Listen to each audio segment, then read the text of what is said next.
The three lessons that have had the greatest impact on my life have to do with feelings, with failure, and with finding happiness. A year after I left college, I was given the opportunity to co-anchor the 6 o'clock news in Baltimore. Getting the 6 o'clock news co-anchor job at 22 was such a big deal. It felt like the biggest deal in the world at the time, and I was so proud. So here I am, 22, making $22,000 a year. It didn't feel right. The first sign was when they tried to change my name. The news director said to me at the time, "Nobody's going to remember Oprah, so we want to change your name. We've come up with a name we think that people will remember and people will like. It's a friendly name, Susie." I thought, no, it doesn't feel right. I'm not going to change my name, and if people remember it or not, that's okay. And then they said they didn't like the way I looked. They sent me to a salon where they gave me a perm, and after a few days, all my hair fell out and I had to shave my head. But even worse than being bald, I really hated being sent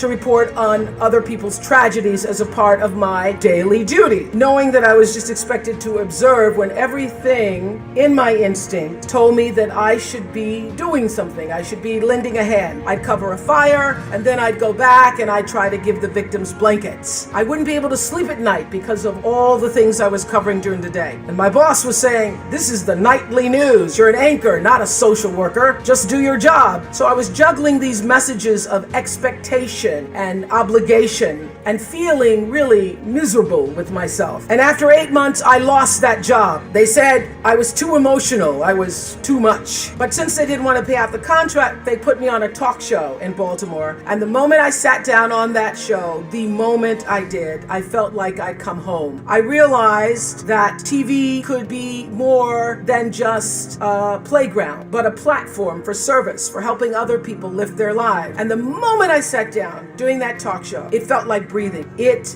felt right. And that's where everything that followed for me began. And I got that lesson. When you're doing the work you're meant to do, it feels right. And every day is a bonus. And how do you know when you're doing something right? How do you know that? It feels so. What I know now is that feelings are really your GPS system for life. When you're supposed to do something or not supposed to do something, your emotional guidance system lets you know. The trick is to learn to check your ego at the door and start checking your gut instead. Every right decision I've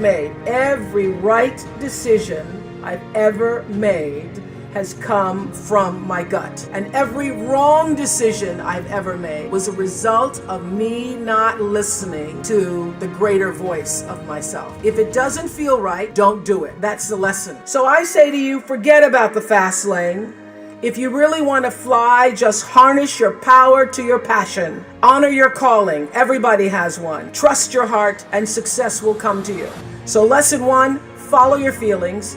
If it feels right, move forward. If it doesn't feel right, don't do it. Every failure, every crisis, every difficult time, I say, what is this here to teach me?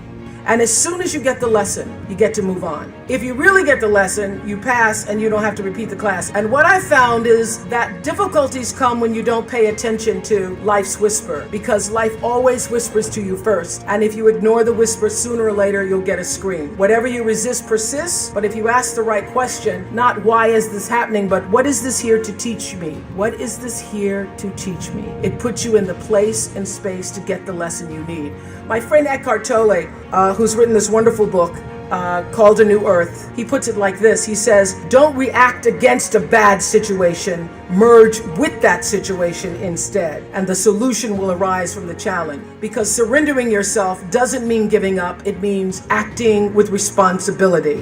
What matters most is what's inside. What matters most is the sense of integrity, of quality, and beauty. My final lesson, the one about finding happiness, which whatever has happened to you in your past has no power over this present moment, because life is now. Be a part of something. Don't live for yourself alone. In order to be truly happy, you must live along with, and you have to stand for something larger than yourself, because life is a reciprocal exchange.